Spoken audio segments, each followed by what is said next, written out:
Hi guys, so today we're gonna talk about Radix sort algorithm, a clever way to sort numbers by looking at one digit at a time, starting from the least significant digit and moving to the left.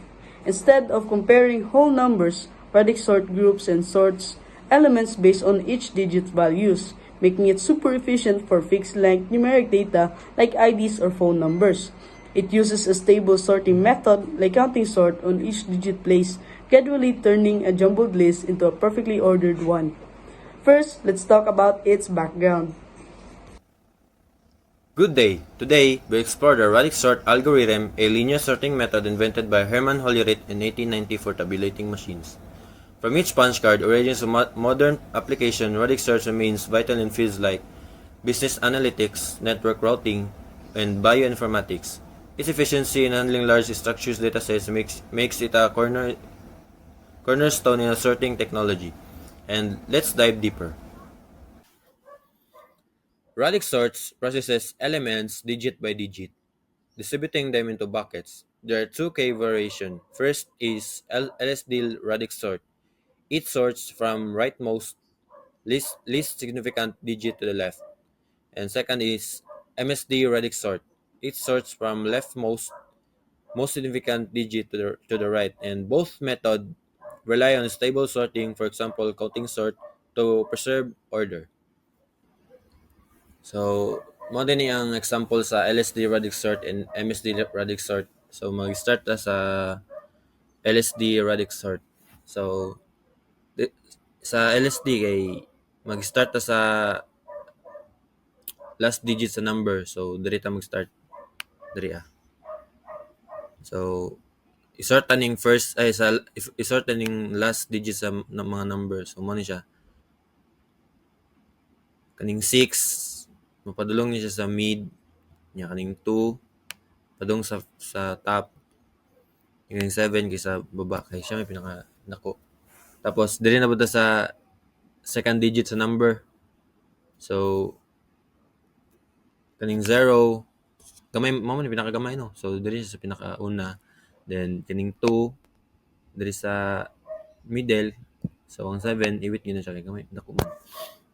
Yeah, dili na punta mag sort sa first digit sa number. So 7 dili tama gyapon.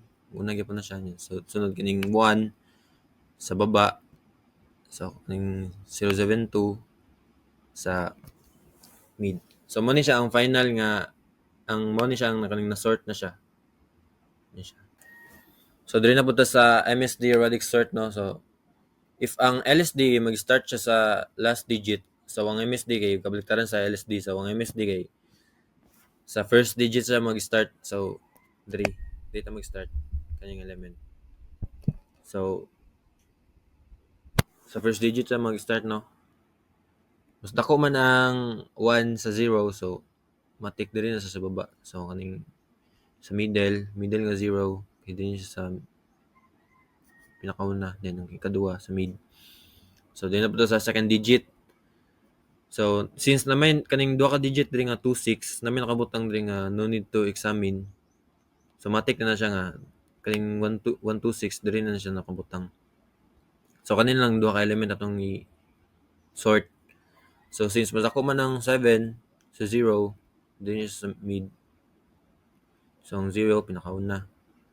So mo siya ang final nga kanang na sort na siya. Mo siya ang MSD Radix sort algorithm, and that's all. Thank you. So, good day, everyone. So, today I am going to discuss the time complexity of Radix sort algorithm. Uh, the time complexity of the Radix sort algorithm is O, big O notation, then open parenthesis, then D times open parenthesis and plus K, close parenthesis and close parenthesis, where N is equals the number of elements, D means the digits in the last number, and K means the range of digit values. So, the best and average case for it is when it has fixed digits in the largest number and in its range of its digit values, or O and time complexity. If it's the worst case, it will be just be the time complexity will be doubled, since The larger the digits and values number, or the d value, and the range of the digit values, or the k, it will just double the time that it requires to sort for the radix sorting process. So next slide. So here the pros and cons of radix sort. So the pros is it is blazing fast for large datasets with small fixed digits, and it's stable and deterministic. So this is the pros. The radix sort is known for very, it will sort pretty fast, as long as as long as it has what we call fixed digits per dataset instead. Okay, then the cons is as inefficient for viable data. What it means is like, as you can see an example here, you can tell that you can see that it's not fixed data. So you can see every data set is not doesn't have equal fixed digits. Which is, this one has two, this one has three, this one has four digits, right? Meaning that it's gonna took so much time for the radix sorting algorithm to sort each and one of these one by one, because they not all of them have fixed digits per dataset, and also it requires extra memory needed for buckets. Yeah, so it's pretty memory consuming, huh? So, moving on, let's go to the real world cases, which includes the process which uses, or the real world, real life scenarios of what the Radix sort is used for. As you can see, it was used for processing fixed format genomic data, or bioinformatics, and sorting IP addresses, which is used for network routing. So, let's moving on.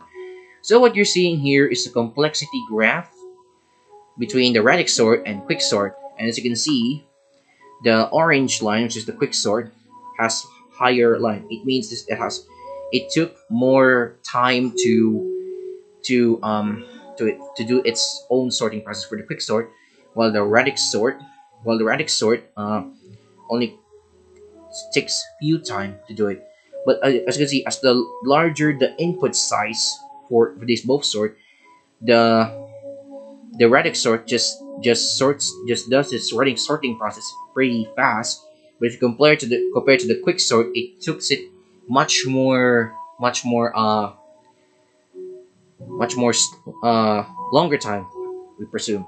So so that's all for today, guys. Hey guys, today we're gonna talk about Radix sort algorithm, specifically Radix sort algorithm simulation. Our objective in this simulation is to demonstrate how Radix sort efficiently sorts structured numeric data using real-world citizen IDs. Now, why Radix sort? Why Radix sort is because it is good for sorting structured numeric data like real-world citizen IDs because of these five reasons. It handles fixed length numeric keys efficiently by sorting digit by digit, and it runs in linear time, making it scalable for large data sets. It is also stable, preserving the order of equal elements, and it avoids costly comparisons by grouping digits directly. Lastly, it is easy to implement and widely used for similar numeric sorting tasks. Okay, so today we're gonna do an LCD approach on this test cases. A test case. So this is the code. As you can see, this Java program sorts an array of citizen IDs like CID CID 38219 using the Radix sort algorithm, which is ideal for fixed length numeric data. The process begins by extracting the numeric part of each CID string. Then it sorts these numbers digit by digit from the least significant digit to the most significant, using a stable counting sort at each step. Now, after sorting each digit place, the program starts to print the intermediate sorted results to show how the array gradually becomes ordered. Finally, The sorted numeric values are converted back to the original CID format. So you can see here is the result for that code here. Now this approach is efficient because Radix sort runs in linear time. It is relative to the number of digits and items, making it well suited for sorting structured numeric IDs like citizen IDs. The stability of counting sort ensures that IDs with the same digit maintains their original relative order, which can be important in real-world applications. That's all. Thank you. So the code starts declaring a package radix.sort.code and importing the array class java.util.array from Java's utility library. So the class itself is named Radix sort code. So this class contains all the methods used to perform Radix sort on an array of citizen ID. So the citizen ID is something like this one. So the first helper method, this one, is designed to pull out the numeric part of citizen ID, since each ID is formatted into seed followed by 5-digit number. So this method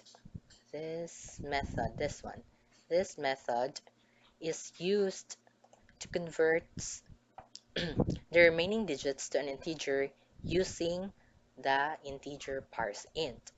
So next we have the format CID.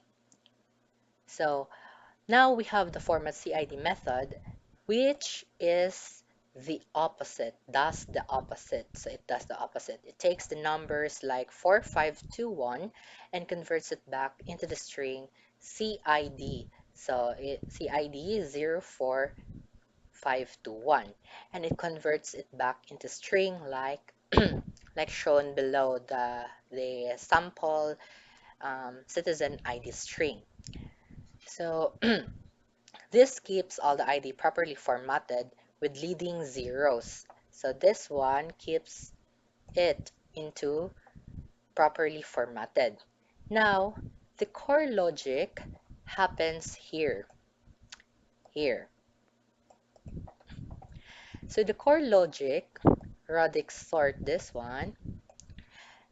method, it starts by determining how many IDs there are in here. So it starts and it creates this int nums. So this is the part where we can store the numeric parts. So it stores the numeric parts. So using a for loop and the extract number, the combination of the for loop and extract number. So these two methods, the code fills this array. So it'll fills the array by stripping out the numbers from each CID string.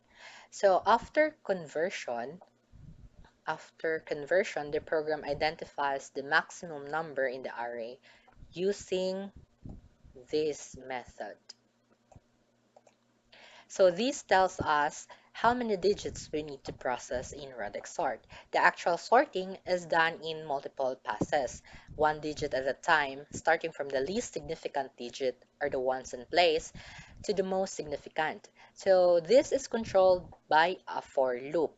So it is controlled by this loop. So inside this loop, the counting sort method is called for each digit position. So after each pass, the sorted numeric values are printed in CID format. So it is printed using this method, this method. So next, this counting sort, this method is a key part of the Radix sort. It begins by setting up the count, which is 10. So setting up the count array with 10 slots for digits 0 through 9. It first counts how often Each digit appears at the current place using this method, the count value. So then it modifies the count array so that each element represents the position of the digit in the output array. The output array is built by looping from right to left. So through the original array to keep the sort stable. So finally, it uses this method, the array copy, to copy the sorted values back into the original array. So the main method, this one, so this main method sets up an example list of citizens ID and prints them before, and this one prints them before sorting. So it starts with an array of strings CD38219, calls the Radix sort citizens ID to sort them, and then prints the sorted result, which will the methods mentioned above, the loopings and others, will be executed. So this one. So through this method, after printing the unsorted citizens ID, it will now execute it will call all the mentioned methods above. So it will now be sorted. After the loops executed and other methods, it will now print the sorted citizens ID. So overall, this program takes an array of structured ID string, extracts the numeric part, sort them efficiently using Radix sort, with counting sort as the internal step, and then restores the original format. It's a good example of combining string manipulation, sorting algorithm, and formatted output in Java. Good day, everyone. Let's now move to the discussion part of our presentation, where we will examine the strengths, limitations, and comparisons related to the Radix sort. First, let's talk about the strengths of Radix sort. Radix sort is especially powerful when dealing with large volumes of data that have uniform and fixed length numeric keys. Unlike comparison-based like unlike comparison-based algorithms like merge sort and quick sort, Radix sort can achieve linear time performance as long as the number of digits and the radix are constant. One of its key advantages is stability. This means if two records have the same key, their original order is preserved after sorting. This is particularly useful in multi-level sorting tasks, like those often required in databases. Now, let's consider the limitations. While Radix sort performs well under ideal conditions, it struggles with variable length data, such as strings of different sizes. This performance also declines when the number of digits, or D, becomes large. Another major downside is memory usage. Radix sort uses extra space for bucket storage, which makes it less space efficient compared to merge sort or quick sort. Because of these limitations, Radix sort isn't always the best choice for general purpose sorting tasks. Finally, let's look at a brief comparison in controlled scenarios with large datasets of fixed length numeric keys. Radix sort has outperformed both merge sort and quick sort in terms of speed. A study by Lamarca and Ladner in 1997 confirmed this advantage, especially with uniformly structured integers. However, when the data structure varies or memory is limited, merge sort or quick sort may be the more practical options. In conclusion, choosing the right sorting algorithm depends on data characteristics and system limitations, and Radix sort shines when used in the right way.